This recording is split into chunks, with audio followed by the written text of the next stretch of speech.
something goes wrong, you can stop. Because you know how to let go of the past. You've trained yourself. And not allow the past to infect the present moment. You don't have to have the past keep on coming into the present moment. It's just a bad habit, that's all. You don't know how to stop things. Think of all those problems you have happened to you so far today. All those difficulties which are there for you tomorrow. All those problems. Why can't we stop thinking about these things? Well, look at the basic stupidity of human beings. He called me a dog. And what do most people do? They say, he called me a dog. He should not call me a dog. He called me a dog. You can't stop thinking about it. And you know, as I said here many times, every time you remember that he called you a dog, you've now allowed him to call you a dog one more time. If they call you a dog and you stop and you let it go, they can only call you a dog once. And it's gone. Why is it that people, they carry around the hurt of the day and they don't know how to drop it? If someone has hurt you, said something mean to you, abused you, why do you allow them to continue hurting you? Why can't you just stop and let it go? Bad habit, that's all. So we have the training, things which you can do. You can strive to be smart enough to train your mind through meditation and other sort of therapies. Listening to Dhamma talks really helps. Listening to the talks, reading the books, just associating with other people of like mind. You can actually learn how to drop things, to stop. Such a wonderful ability in our modern age. And you can see other people, they don't stop at all, they're always on the go, they're always doing something. And that's you. You never learn how to stop, sit down and do nothing. Stopping is also a relaxing, a doing nothing. It's an undoing, if you like, of the movement of our life. The practice par excellence for learning how to stop is meditation. You stop in the moment, you stop all this thinking by silence, you stop just the mind going to many, many things. That's what meditation is, it's pressing the stop button or the pause button, you just stop. It's so much fun to stop. You'll find more joy where you are than you ever find anywhere else, no matter where you happen to be. It's one of the great secrets of spiritual life.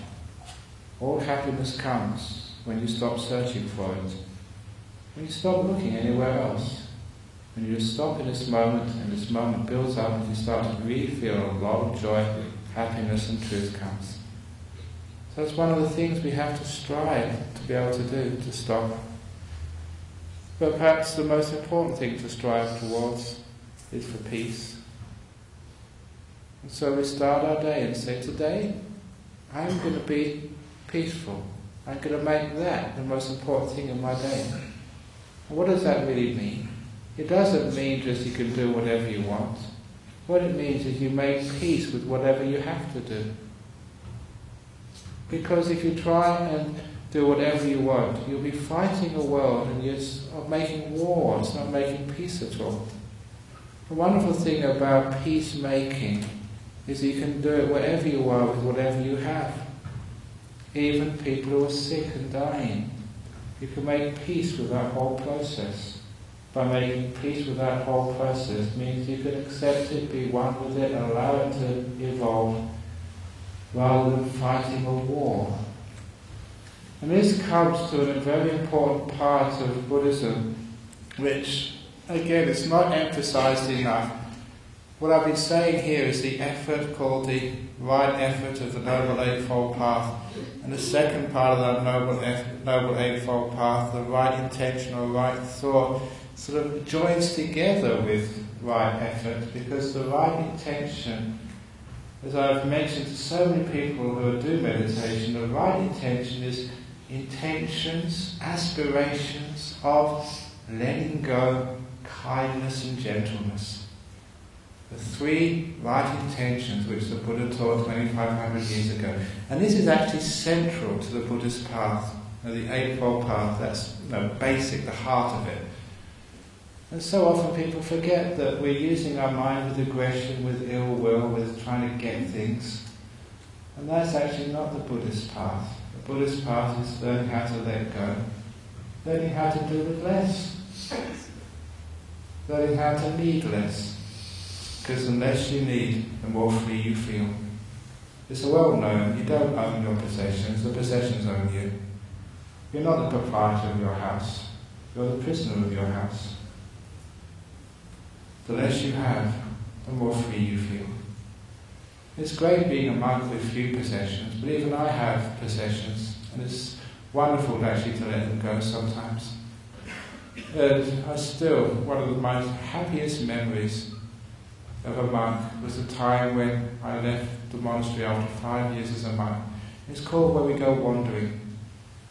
And it was part of a practice as a young monk in Thailand many years ago.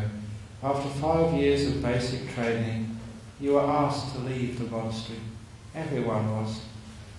And you had to walk, carrying all your possessions with you. You could not leave anything in storage. Everything you owned was on your back. And sometimes here in Perth I see these backpackers and I feel so sorry for them. That's a huge backpack you've got there. There's so much. Not only that, you see these kids going to school, huge amount of stuff they have. But when you have to walk 20, 30 kilometres a day, in the hot parts of Thailand, you soon let much stuff go. And after 2 or 3 days, I was carrying such a light load.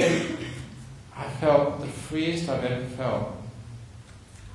Just anything, just a bowl, a little bag, mosquito net, umbrella.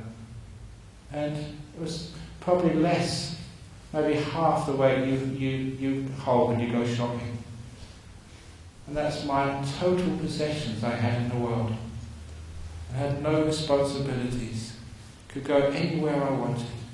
Any monastery, you could have a bed for the night, awesome.